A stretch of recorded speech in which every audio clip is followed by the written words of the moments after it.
ainda que provisório.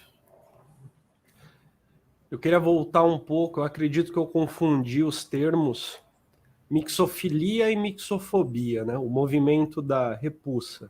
A mixofobia é o movimento estrutural de atração do diferente, do estranho, por sua vez, a mixofilia.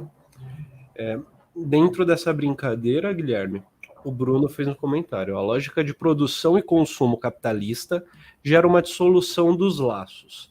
Essa dissolução gera uma ausência de empatia e altruísmo. Isso me lembra aquele livro, A Corrosão do Caráter. No acompanhamento de alguns trabalhadores, se percebe justamente essa dissolução dos laços que o Bruno está descrevendo aqui. Embora essa dissolução no livro seja na conclusão ali, na conclusão do trabalho, é algo de época, é tomado como algo de época. O livro do Richard Sennett conversa muito com aquilo que o Bauman também traz, né, com essa liquidez. No caso dele, uma pesquisa sociológica qualitativa de acompanhamento ali, que leva até o resultado de que há uma certa corrosão do caráter, sei lá, profissional, nesse sentido, né, uma corrosão de um tipo de coesão possível que mantém ali o sujeito no trabalho. Mas eu não diria que é simplesmente o capitalismo, né? Talvez o capitalismo de consumo nosso. O capitalismo pautado nas estruturas de produção e nas estruturas de produção não, pautado nos postos de trabalho de produção e estruturado em cima deles, eu acho que é bem mais simples de gerar a possibilidade de construção de laços, nem que seja para se opor, né? Nem que seja laços para a resistência. Quando se trata de uma lógica de consumo no centro da sociedade, aí é mais difícil. E eu acho que o paradigma desse problema são os trabalhadores do telemarketing, principalmente, né? Como lidar com um tipo de trabalho que tem uma alta rotatividade, que ao mesmo tempo tem um baixo engajamento, que é um tapa-buraco de anos e anos, né? De anos e anos. Ou seja, é uma alta rotatividade, mas o sujeito não necessariamente só uma vez, ele vai trabalhar durante um pequeno período no telemarketing. São vários pequenos, podem ser vários pequenos períodos, né? Normalmente são vários pequenos períodos. Aí, nesse contexto, eu acho que caminha para esse tipo de dissolução. O que você acha, Guilherme? Eu acho que qualquer trabalho hoje em dia, eu acho que a nosso ambiente, eu concordo totalmente com essa afirmação do Bruno. Eu acho que o que a gente percebe hoje em vários ambientes de trabalho, não só do telemarketing, mas, enfim, da forma como as pessoas se veem mesmo no trabalho, muitas vezes fazendo home office, o fato de que no trabalho você muitas vezes está ali naquela condição de PJ, de MEI, de coisa e tal. Que tipo de laço você cria como classe trabalhadora numa situação em que você não tem nem a figura de um chefe em como, você não tem nem o chefe para reclamar, pô. A classe trabalhadora, pelo menos assim, sempre teve um chefe para reclamar. Hoje em dia, até essa figura do chefe, né, tá se perdendo, assim. E parecia que quanto mais a classe trabalhadora tinha essa figura de alteridade ali, marcando o posicionamento e a necessidade de disciplina,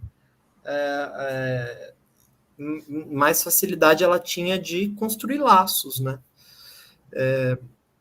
Hoje em dia, tanto que você pega assim as profissões que são recentes, assim, que estão surgindo, mas já tem tempo suficiente para, enfim, se formar como um grupo de pessoas que exercem determinada atividade, por exemplo, designer, assim, quer dizer, Cadê os grupos? Cadê a associação, a grande associação, o sindicato dos designers que estão reivindicando alguma coisa? Porque está cada designer encapsulado na sua casa, trabalhando para si mesmo. É lógico, no fim ele está oferecendo o seu produto ali como um serviço para uma grande corporação que vai contratando de forma picadinha, né? Mas de toda forma fica difícil desse grupo se organizar. Enfim, exige direitos, porque ou estabelecer laços de identificação de classe, né? Isso é uma coisa complicada para quem pensa numa superação dessa lógica de produção e consumo capitalista, né? Que passa necessariamente pela união e organização de pessoas, né? Vale também, acredito, que a reflexão do Guy Debord na sociedade do espetáculo. De fato, se for para lidar com a realidade a partir dos termos marxistas e a partir de um marxismo que tem ali uma base, enfim, de certa forma humanista, talvez, né, que é o do Guy Debord, de fato, a gente tem hoje uma ideologia que entra em todos os campos da vida, né?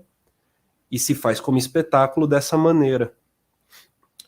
E eu vou espirrar, continua, por favor.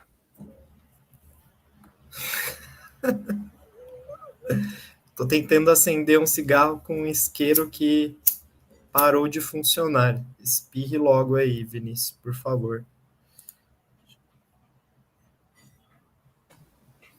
Pronto, deu tudo certo.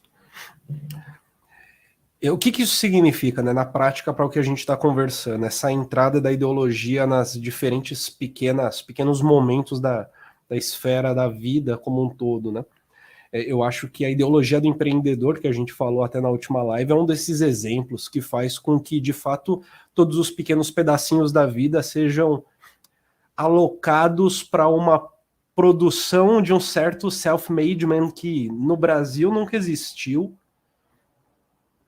e que perpassa desde o exercício físico para você ter mais disposição para os negócios, vai para o entretenimento que precisa servir para algum tipo de coisa edificante, também para os negócios, para um pensamento arrojado, fora da caixinha, para os estudos, né? Um estudo de alto grau focado no desenvolvimento profissional, por exemplo. Nesse sentido, eu imagino que até a noção de espetáculo assuma uma certa realidade, assim, impossível de fugir, talvez, né?